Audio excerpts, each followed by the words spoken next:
AIMA in 2009. He has conceptualized and implemented IT platforms for a learning management system, a competence management system, and a virtual reality training system. He's serving as an invited member in the Shipping Consultative Committee to the Hong Kong government and as a competent person for IMO. He has served as the chairman of Global Met Association, which is an association of over 80 training institutes. He has conceptualized and implemented. He has in the past served as a vice president and council member of the Nautical Institute, UK. He is a member of the Intertanko Human Element Group and member of the Intertanko OCIMF Steering Group on Human Element. He's a member of the Standard Club Safety and Laws Advisory Committee, Asia. He's a member of the expert group of BIMCO Key Performance Indicators Program. Being an Indian, Captain Chawla has made all Indians and the country proud with his contributions to the world of shipping.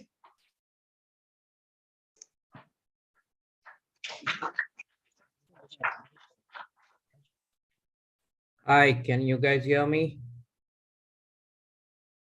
Captain Mahesh Yadav is a first-class science graduate who did his pre-sea training at Training Ship Rajendra in the year 1975-76 and stood first in his batch.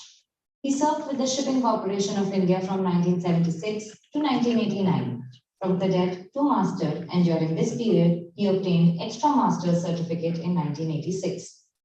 From August 1999, he is the Director, Maritime Education and Training, FOSMA, looking after all the training institutes under the banner of FOSMA Maritime Institute and Research Organization, FMIRO, in addition to performing association functions. He has participated in all 8 sessions at International Maritime Organization, IMO, for the revision of the STCW from 2007 to 2010. He is the chairman of STCW Implementation Committee in India, appointed by Directorate General of Shipping. He participated in the first session of Human Element, Training and Watchkeeping at IMO in February 2014 and was appointed as chairman of the drafting group for IMO model courses on radio communications. In 2010, he was awarded the National Maritime Day Award for outstanding contribution to maritime education and training. We talk about technology and here we are doing that. What better testimony of that than Captain Chawla joining us virtually on Zoom from US right now. Captain Chawla, we are elated to have you. Please take over the stage virtually. Thank you very much. And I hope the technology keeps working. What I see on my screen is pretty much that I'm already in the next world, the way it kind of looks like, but hopefully it'll all go through. Okay, I'll try and share my screen now. Give me a second to get the technology sorted out. So share screen. It says host disabled participant screen sharing. So please enable it.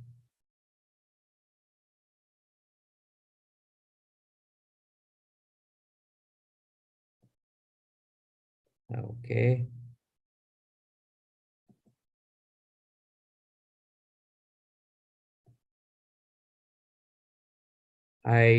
Can someone confirm that my screen can be seen now with the presentation?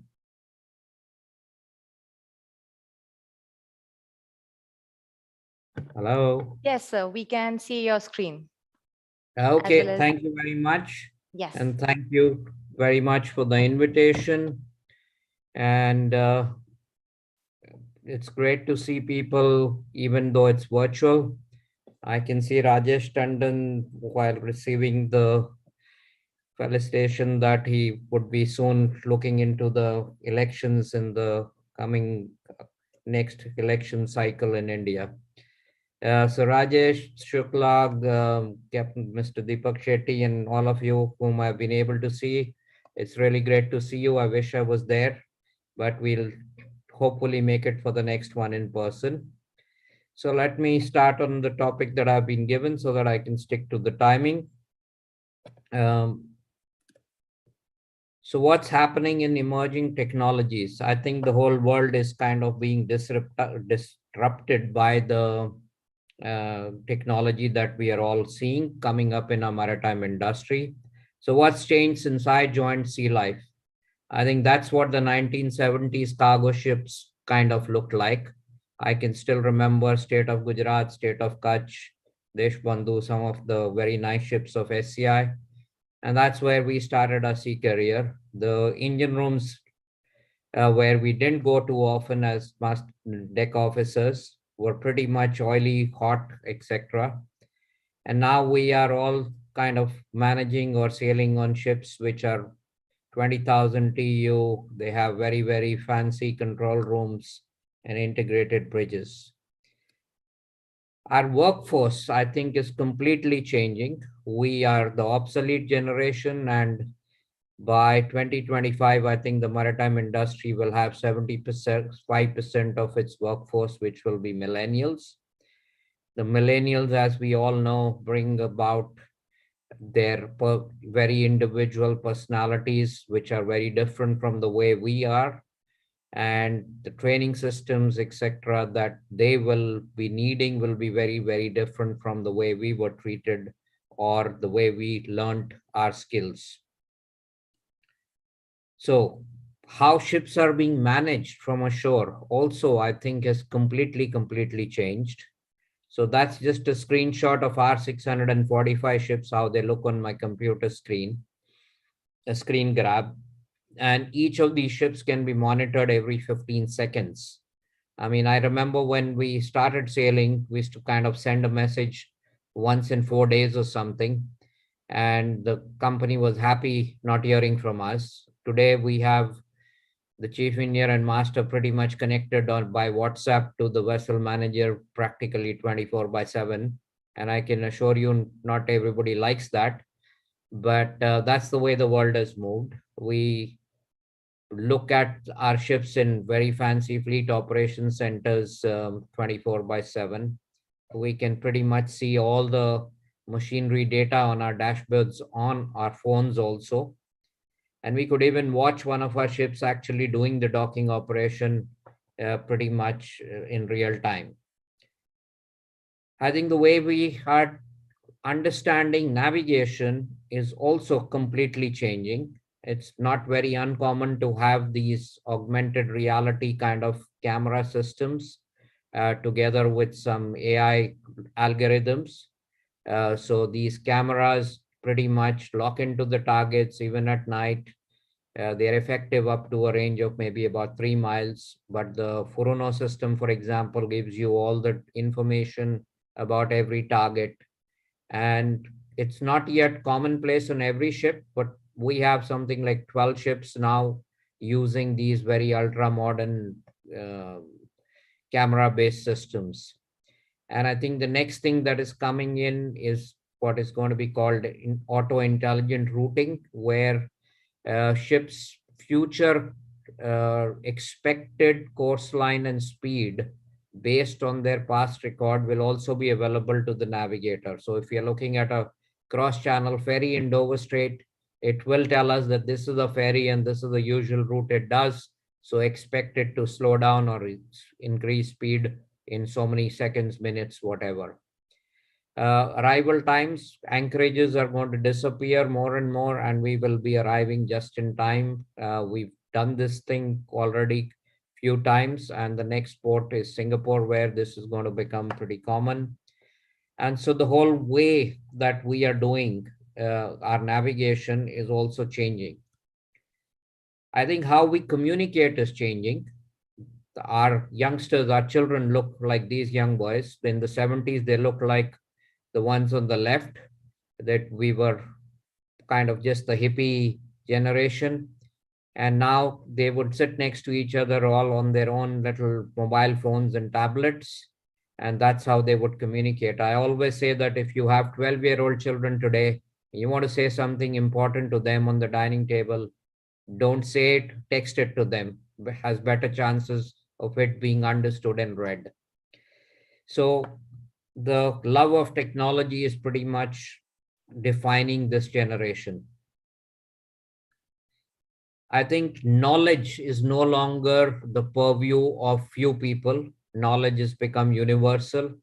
And we all know that we can find out the recipe to cook rajma on YouTube, and we can get the recipe to build a rocket to Mars pretty much on the internet. Yes, we will need to go past the first 3 pages of Google to find the real information, and not the paid information or sponsored information. But the youngsters know how to get the right kind of knowledge, and they are pretty good at YouTube and all the other stuff that is going on. And I think we all know that artificial intelligence is kind of becoming common, and more of it is being talked about. And these um, two press clippings that I'm showing you, one is from 2020 from a Hong Kong newspaper. And it basically means their study seemed to say that 50% of all employees will need reskilling by 2025, and 52% of the tasks will be taken over by robots by 2025. Okay, I think these estimates of dates are a little too optimistic, but pretty much, if not 2025, but 2035, if not 50%, at least 25% will get done. And this change is happening very, very fast. And as you can see, the Chinese military is also looking at AI and stuff like that. So the other big changes that are happening are, of course, all these new things about alternative fuels, decarbonization, smart ships, semi-autonomous, autonomous ships, and very, very advanced new kinds of rudder and propeller systems. So data, as the cliche goes, is the new gold.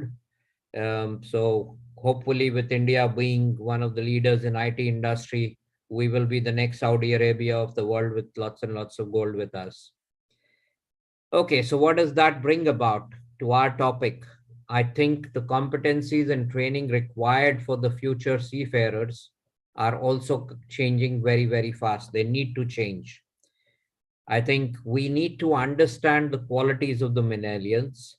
There is research which says, and it is from Google Uncle, Static Brain Research Institute said that the average attention of a human being, young human being, is 8.25 seconds, and which is less than that of a goldfish.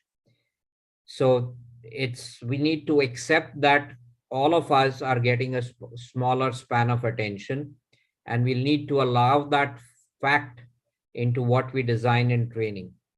We will all agree that our youngsters use blogs and social media and influencers to get their knowledge or make their opinions. And it's not necessary that the influencers will always be right, but they do seem to have an influence on the young kids. And they all love whatever kind of technology you give them. They love their videos. They love the film media is something that they love. And they all want their likes. They want instant gratification. They want to know whether you liked something that they produced or not. And if it's a thumbs down, they pretty much get psychological problems after that. And of course, they want to know why before how to do something. I mean, the question why, when it's asked by a 3-year-old, it's more of curiosity. The question why, when it is asked by a 15-year-old or an 18-year-old, pretty much is saying, convince me that I need to do that before I do it. And I think everybody who has 15-year-old children will agree with me that it is not so simple to get this generation to just do what you are told to do kind of stuff. And they seem to have this thing about not obeying. The older generation expected the younger generation to obey. And this little cartoon from Simpsons, I think, I will not obey, I will not obey, is pretty much speaking of the modern times, that they will not obey. You need to convince them before they can do something. So what do we then need to do? We need to understand what are the competencies that we would need for the seafarers in the future. They will need the ability to recognize limitations and recognize the dangers of automation. Because imagine you're going for 40 days without any alarms coming, and then suddenly you get the screen below with all red and green and white lines, and something is going wrong. So the reaction time that they would now need to have is not by touching the machinery, not by hearing the machinery, not by feeling the machinery, but by looking at the data screen that is in front of them, which is going to tell them much before the bearing starts to make noise and much before the typical telltale signs are visible of something going wrong. And unfortunately, many of the chief engineers today out at sea are still not getting this, that what we, the way we learned about going into bilges and learning to gear machinery, etc., is no longer really valid anymore. And with the amount of data that will be coming in, they will need the ability to have insight, recognize patterns, and convert that data into intelligence, because data by itself is like a sea of knowledge, but you can't really take action with it unless you make some sense out of that data. They will need to have the ability to focus on critical issues rather than too many issues, because the world is getting more complex. The traffic is getting more complex. As we know, anyone entering Shanghai port today can tell you how much is the traffic.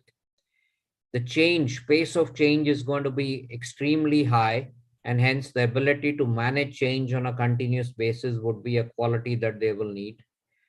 More and more things will move ashore. VTS stations will take more control. They will give more guidance. So we will need to be able to work with remote teams. The master will no longer be the lord and master of the ship. He would also need to work with someone ashore. They will need to learn continuously because things are changing so fast. There will be more stress, uh, which is kind of a natural part. So how to deal with stress is something that we would need to teach strategies for that. They will be able to, will need to communicate effectively. This is a little block diagram, shows you the number of people involved in a ship coming alongside. And if you then count the permutations and combinations, for those of you who are good in math, mine is pretty bad. I just know that it will be a lot of possibilities of error in communication with so many people involved. So they would need to know how to communicate effectively, how to listen effectively, how to ensure closed loop communication happens.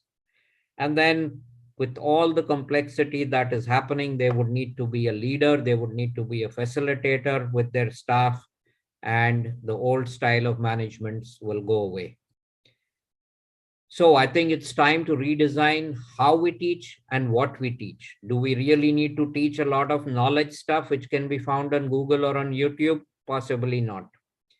So we will need to use the training methods according to the learning outcomes that are desired and based on how do the students absorb knowledge.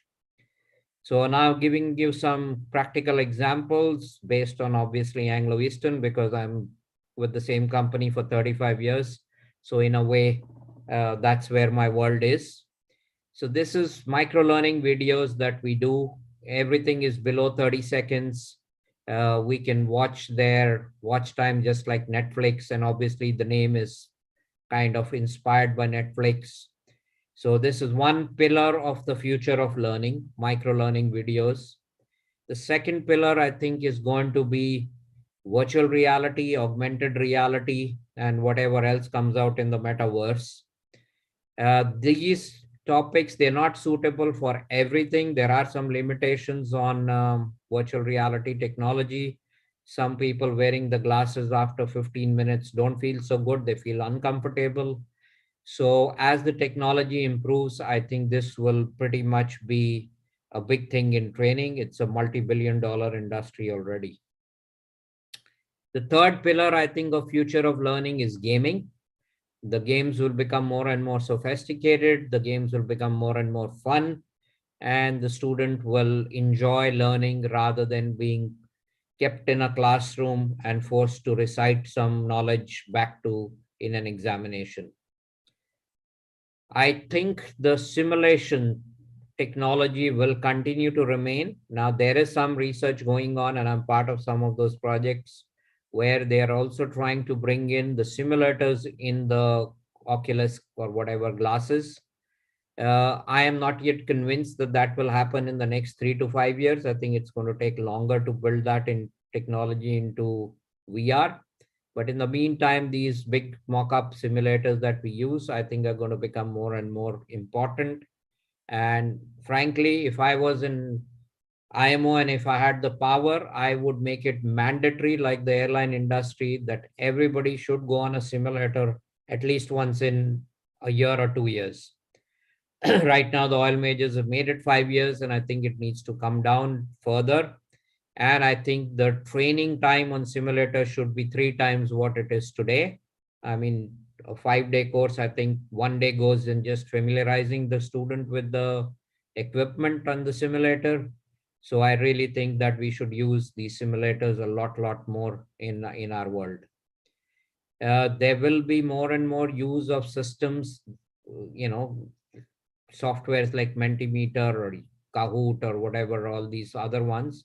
We used to have these pad kind of response systems before, but I think the future will be in software oriented ones where the teacher can check whether the student has learned or not through these mini surveys. I think out at sea, the mentoring will become a major part of life. And we can see Vinay Singh, our handsome man with his goggles, there as one of our mentors. So I think this particular medium is also going to become more important in the future. And this is part of the learning and development that we need to do. And my personal opinion is that the soft skills will become very critical. These are the 6 domains that are in the IMO OCIMF booklets called BCAV, and they are part of the 1.30 assessors course, which the tanker industry people are all aware that that needs to be done for the assessors. But I think these skill sets of these 6 domains, and there are 24 subdomains to these 6 domains, is something that I think as a nation, India should look into incorporating in all the COC certificates, all the way from cadet to master, because I think this is when 90% of the accidents happen.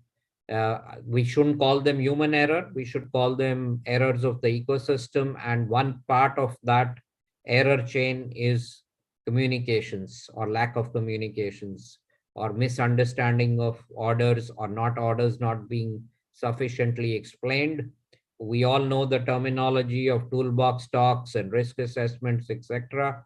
But it finally comes down that how does one human being convey what's in their mind to the brain of another individual and ensure that they have understood what we want them to do in a clear manner and with all the risks that have been told to them, and that they are able to then communicate that with their teams and are able to actually reach a successful outcome of the task that is being done. Competency management softwares, oil majors love them, some companies love them, some seafarers hate them. But like it or not, this is going to become more and more scientific in the way we measure competencies or we test competencies in the real world. Okay, I think I can skip this one. Y'all know about our academy. Y'all know about where are the places we have. I don't know why we don't think this is. Yeah, the point I want to make on those 3 slides, possibly I forgot to delete. These ones, what I want to say is that the workshop training and the hands-on training cannot be completely eliminated. In India, we had this concept of ship in campus. Uh, I know that some people liked it and some didn't like it, but the reality is that never mind how we approach it, never mind what our individual opinions are, it's a fact from a teacher's viewpoint that you need all kinds of training methodologies and not just simulators or not just virtual reality. You cannot teach a student that how do you use a chain block properly when opening the piston or the engine unit without actually doing it. That in the simulator they can learn the steps that they need to use, but frankly pulling that 10-ton chain block, 4 of them, managing them properly, not getting your fingers caught anywhere, is still needs to be done in a physical manner rather than in virtual reality. So I strong believer that you need to have both modern technology and old style technology still running in parallel to make somebody competent. That's all that I had to say, and I think I've managed to do it in 26 minutes. I think I was given 30 minutes, so I am ready for questions, if any, and I'll stop sharing my screen now. Thank you very much for giving me the opportunity. And I know I went a little bit fast because I was conscious of not exceeding my time. Thank you.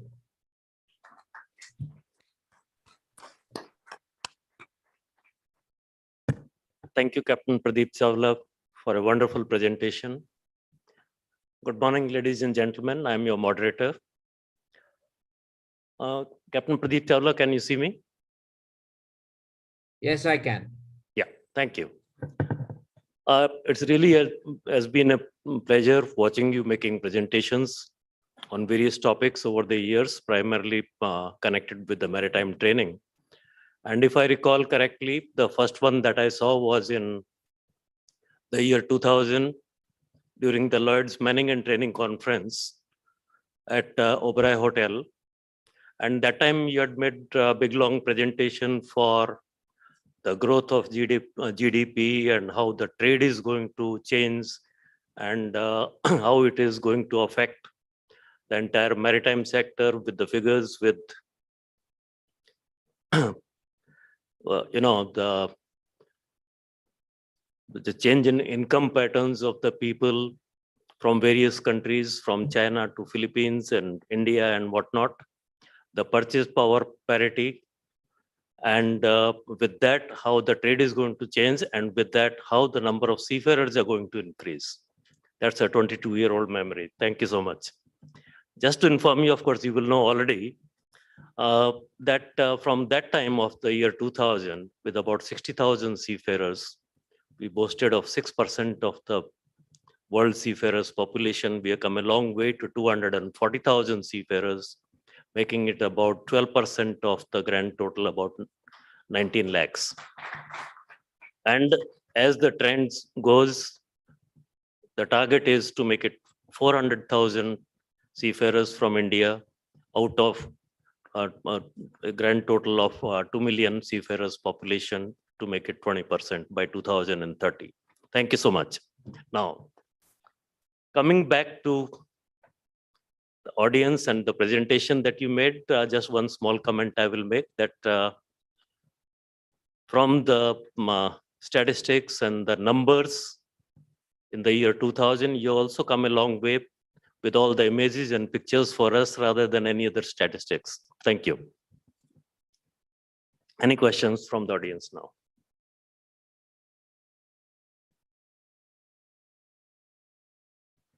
Yes, please introduce yourself and please go ahead with your question. Good day, everybody. My name is Gurmeet Singh Rangar. I'm with C-SPAN. And good day to Captain Chawla also. Good to see you after many years, sir. I've been a trainer now for almost 21 years as such. And one of the challenges that I see today, and that's for the future with this thing, is that advancement technologies are so fast-paced.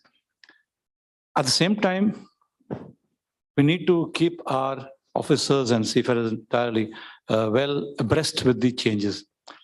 The time gap between technology changes is shortening so much that also the support from the makers, etc., is becoming slightly lesser, etc. So, for example, in C-SPAN company, we are in the major change with the lot of new buildings coming. My challenge right now is to how do I ensure the seafarers catch up with that huge leaps with it, the time frames, and the second part, what you importantly mentioned, the human element. Seafarers, when they are ashore, they need time for their family, etc. And there's a lot of reluctance on their part. Although we are using many good methodology, as Captain Chawla mentioned, there is a reluctance still. And that's probably the biggest challenge as to how we bridge that gap in the quick pace of technology changes and the reluctance of the seafarers to find time for themselves. And I think that's the biggest challenge probably we'll all feel as such. Thank you, sir. Captain Chawla, please. Well, I agree with you that the pace of change is extremely fast. But look, the technology is also giving us the opportunity to handle the same thing with the help of technology. In a classroom, we could, or in a seminar, we could bring in 100, 200 people, right? But now we can do webinars with 1,000 people at a time. So the transfer of that information that we need to do is much easier to do with the modern technology. The problem about reluctance is something that is more of a generational issue, right? I mean, every generation has this problem to try to keep in touch with whatever is the pace of technology. And frankly, all of us have not done too badly. I mean, I'm pretty sure that all of you who are my age are all carrying a very nice iPhone or a Samsung or whatever modern device, because the device is easy to use. So old people like us have been managed to adopt to that technology. And the people who design this technology, they do care about the human interface and how we are going to interact with it. And I think that is making our job much easier to convey willingness to accept in a human being. I think that's more in the realm of human factors and how do we accept that. And we use something called reverse mentoring. So if you want to learn about a modern technology, it's better to go ask a 25-year-old today without shame to say, I don't know how to work this. Can you teach me? Most of the time, there is a reluctance from senior people to accept that we are not as good as our kids are with technology.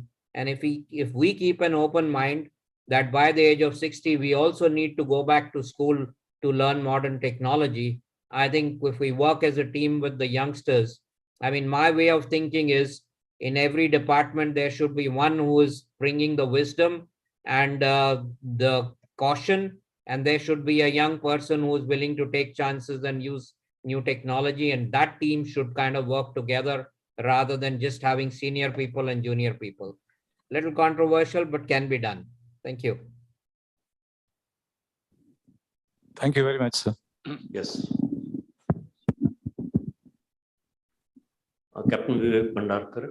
Yeah, good morning, sir. Captain Chawla, it's nice to see you. Technology at its best. In real time, we are talking to each other. Sir, I'm captain. I stopped sailing for 10 years from 2001 to 2010. And then I joined offshore vessels. I had seen the egg disc. I've done this, I've done that. Eventually, I went on board to take over a new vessel for Nigerian owners. I had issue of education. We Indians have we can adapt to technology change. It may be electronic, may be a material that is provided to us at short notice. But when it comes to educating people of different nationalities with their from wherever they are coming from, it's a big challenge to get work done for them to understand the technology on board, because that technology is standard. People change. So where does the education? So we need that education gap to be reduced between the various nationalities. Do agree, and that was the mandate for STCW to try and get a common standard across the world. And to be fair, if we look at the way 1970s were with the difference in competency levels across the world, compared to that today, I think there is a lot more improvements in the process. The whitelist stuff did not work 100%, but I can say that it has achieved maybe 60-70% of its goal of trying to improve things across the world. So I don't think it has anything to do with nationalities. I think it has to do with the education system in that particular country. Further, what do we do then at the senior level outside of school? So if you remember the countries that you mentioned, a lot of those, I've sailed with those officers and we've managed LNG ships for NLNG, the Nigerian company. They were going to UK for their maritime education because their country did not have the right maritime schools. So I think let's look at it that way, that it's a great opportunity for India to open up its borders and get foreign students to come into the Indian Maritime University and to the Indian Maritime Training Centers. A lot of Indians are good at teaching, I think. And I think that if we were to make our examination system and the regulatory framework, I think all the business that today goes for foreign students going to UK, Australia, or other places, I think India has a huge opportunity to capture that market and become a center of excellence for maritime education. We should be the Harvard of maritime education in India, I think. Thank you.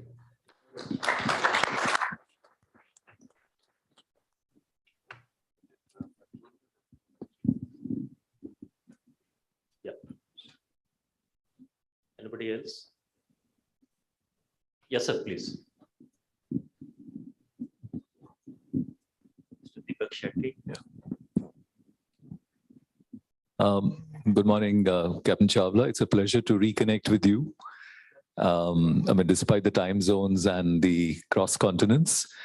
This is just to share this widespread perception, and I'm convinced that it's not really the case, that with the overwhelming infusion of technology going forward, the breathtaking space at which it is all happening around, there is a feeling that there is going to be widespread displacement of labor per se. But I'm also gung-ho at the fact that I did allude to it in my presentation, that there will be alternate avenues of engagement and employment, which mean that you need to completely reskill, unlearn, dislearn, relearn, and all of that. But in terms of a wider global canvas, I just wanted to pick your brains and have your insights. Is the industry, is the IMO, now that I've moved out 5 years ago, is the IMO and the world maritime community looking to try and present this to the various stakeholders of the industry, that this is the landscape which is likely to emerge 5-10 years coterminous with the infusion of technology?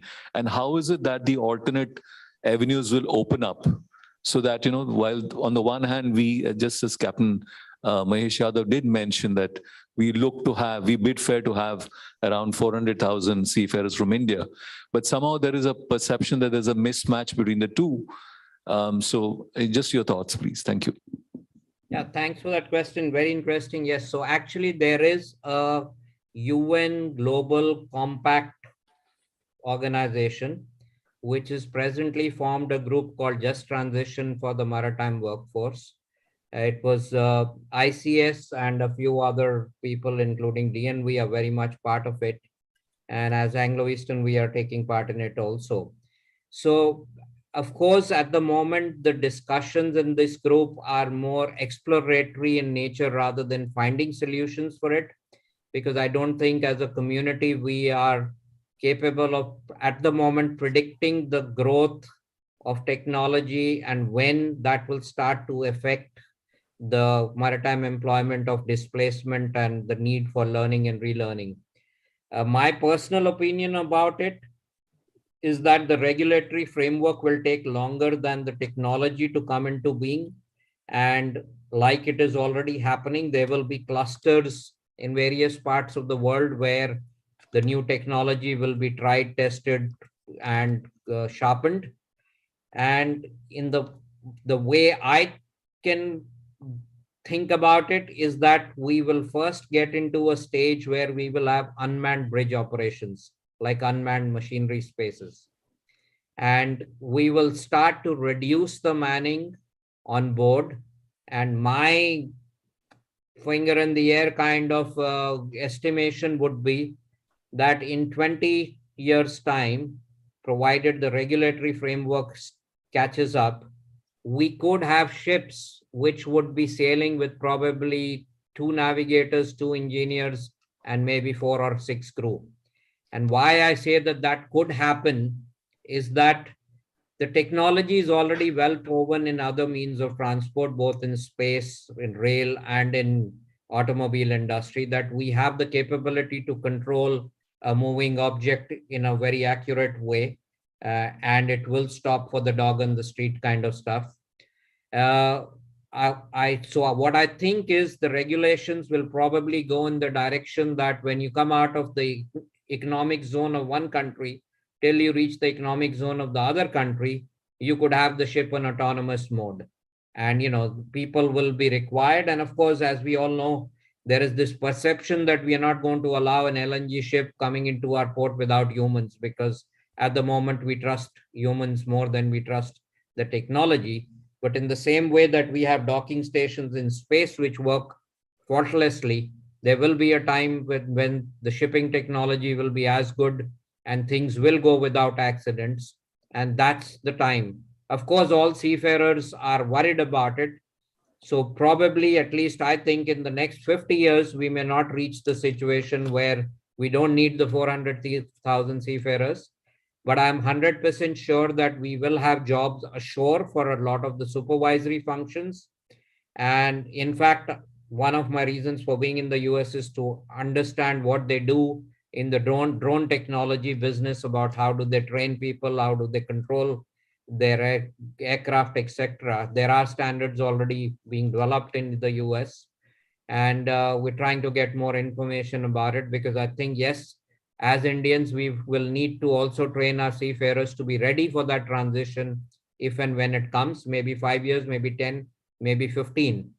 But I'm sure one of our good astrologists in the audience will probably tell me the timeline better than I can tell them. So that would be my answer, that yes, it's happening, will happen, and we will be at the forefront of it. Thank you. Yeah, thank you so much. Anything else? Any other person? Once again, Captain Bhandarkar. So Captain Chawla, one quick one. You spoke about the goldfish span of attention. Today, the present day young generation have a very short span of attention with all those screens in front of them. So how is that going to be tackled? Because that's a big challenge on board for the master. It's not really a problem if you accept that that is the habit that people have. Then you have modified the training methodologies in a way that they can absorb it in the way that they like to absorb it. So there was another shipping organization whom I met yesterday was telling me that their research says that now seafarers will maximum read a document of 4.5 pages, and that too if there are photographs and graphs, etc. in it, not in the science of infographics, as we call it. And hence, the reading material that we produce for them should be like the comic books that we all enjoyed, Betal and Phantom and Mandrake the Magician. Maybe we will teach stability and cargo work through Phantom's comics now. I don't know, but it is going to be an interesting journey about how we, you see, the problem is that the decisions to change regulatory frameworks, methodologies, examination systems are with the older people. But the younger people are not listening to the older people in the way they are behaving, because that's driven by technology and society. So maybe we need to speak to them about to say what's a fair way of it.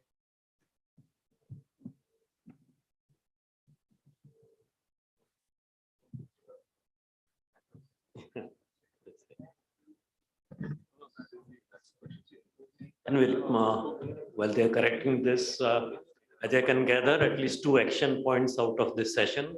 Number one, being the only person from the Maritime Administration or ex-Maritime Administration, I request Mr. Shetty to take on one item which was pointed out here, is about the recognition of the foreign certificates for taking up further studies or training in India. That is UK, Australia, Singapore, and I think New Zealand. These are the 4 or 5 countries where I would use the word partially. We recognize some part of their certification, but it is not on par in terms of if I have done, say, second mates in UK, can I do that my mates or masters in India? That is not permitted. And various other restrictions in terms of the Indian nationals having these certificates not being treated on par with the Indian certificates or with the Indian system. So that's one. And second, I think taking clue from Mr. Rangar's question, I think we need to take upon ourselves to enhance the information technology training in our pre-C training institutes, particularly for the nautical discipline and the ratings. Because in reality, it is actually very, very poor. And I'm particularly pointing out about the nautical discipline and the ratings, though on paper a lot of it exists, but in actual practice, it's a very, very minuscule percentage of the training regarding IT that is being imparted to our cadets or ratings. Any other comment? Otherwise, then we'll close this session. Yes, please. Mr. Chirag Bari.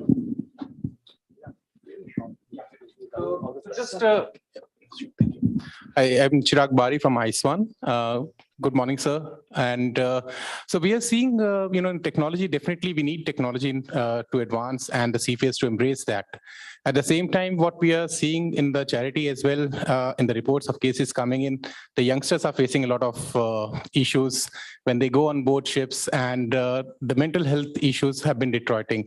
I'm not saying it's just because of technology, but there are other several reasons behind it. And what Captain Chawla sir has also just mentioned about that the soft skills trainings are very, very crucial about it. I think we need to also, sir, focus more on bringing more of soft skills trainings in our training curriculums as we go along in the education system. And I think that should be the thing, also should be the focus about coping strategies and the leadership skills, to build in the leadership skills among the younger generations to understand what can happen with them when they go on board and all that. So I think that's my short comment on that. Thank you, sir.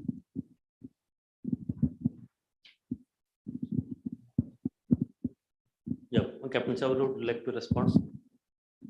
No, I think I do agree with Chirag. So yes, on the IT part, though, I have a slightly different opinion there. I think we need to do more on for the ETOs to the maintenance of the IT infrastructure on board.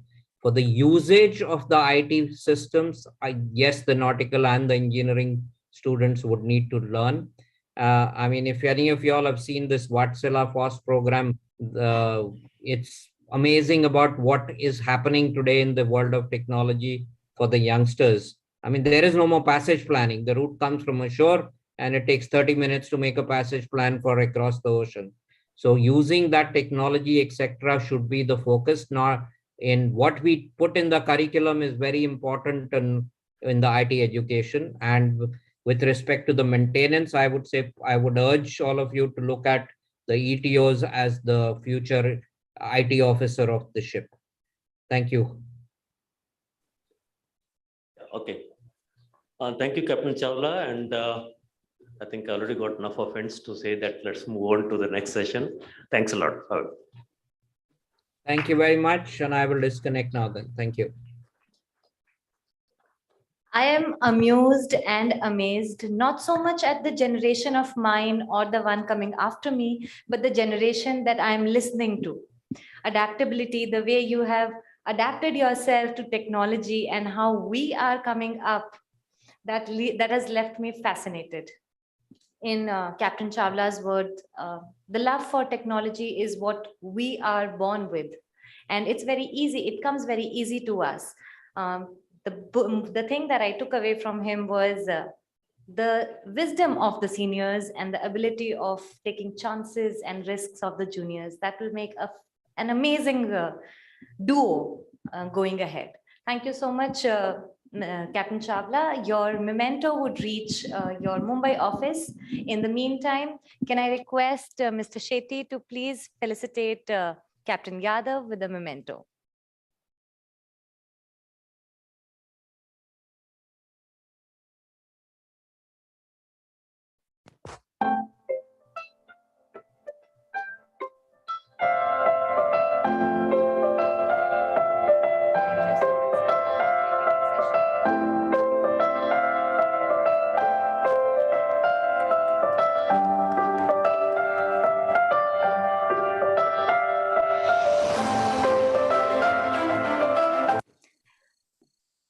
चाय पानी जरूरत तो होती है, Although we had a tea break from 11:30 to 12, we are a little pressed for time. So can we come back at 12:15, 12:10?